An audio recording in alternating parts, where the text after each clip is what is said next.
I moved to San Francisco in the late 90s in the dot-com years. So I was like, okay, I've got a bunch of cash from the Macromedia stock shit, so I'll try and buy a house in Bernal Heights. So I bought this house in 1999.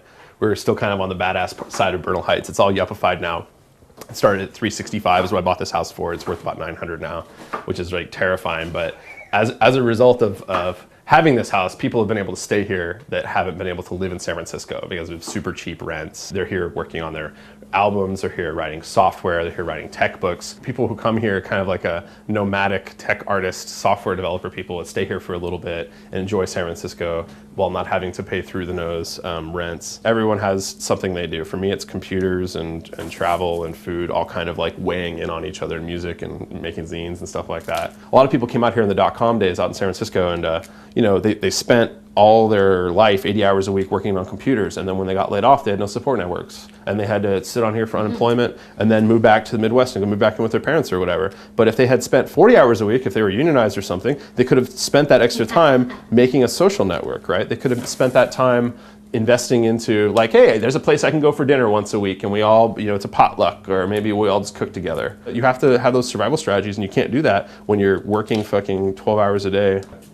It is, and it's not inevitable because it's something that's coming or it's a political movement. It's something that you make into your life. An anarchy is something you do to your life. And you say, here are the fucked up power relationships that I'm having. I'm a landlord, it really sucks. I'm a head chef, it really sucks. In my own kitchen, I guess. But how do you put legitimacy into that power structure? And you say, oh, does everyone want to come over and let's cook together? What do you want to make?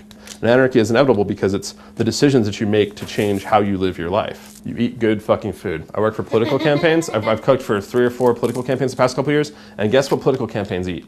Chinese takeout and granola bars and fruit roll-ups. But when I'm in the kitchen, it's like vegan mushroom soup with a can of truffles I stole from school. That's, chai is the stock, and it's fucking delicious, and it's made with love, and it's dumpster dived, and it's fucking good and free. Your life is your revolution right now, and everything you do, every time you try and take coercion out of it, or try and live off the grid, or try and have a sustainable local network, you're fighting against the motherfucking Illuminati Google that's saying, this is what existence is like, this is what existence is like, don't compare notes, these are your notes. It's not an event that happens in the future, it's an event that is your lifetime right now. You can't say like, oh, there's gonna be this second and then the skies will go red and all the Blue Angel airplanes will crash in the sky and it's the revolution, it's on, motherfucker. But every time we have social networks and talk about survival techniques, that is the revolution. And it's 4,000 years of the fucking us fighting against the Roman Empire or whatever, and there's this asymptotic line towards liberty. Because 150 years ago, black people were property. 100 years ago, women couldn't vote, and 50 years ago, black people couldn't vote. We are gaining towards that, but power is repressive and gets more freaked out and is gaining asymptotic too. And we're aiming towards anarchist utopia or a nuclear holocaust. And that's why, it's illegal to not to hate the flag or whatever it is right now, because they're more afraid that people are comparing notes.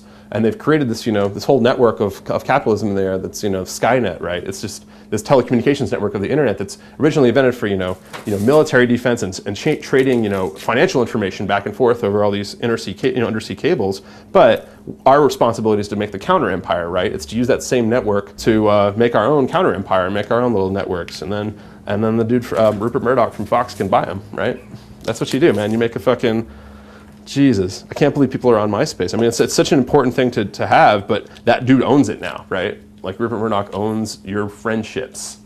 I don't know, I have a lot of ideas about technology, but I think that we're kind of living on borrowed time with it. If you're going to use technology to make something better, you have to somehow hack the system. You say, okay, I'm going to use computers to fuck with politics, but I'm going to do that by making a hacker party that makes allegiances with every other political party and gives them tons of technologies and doesn't pay attention to party lines.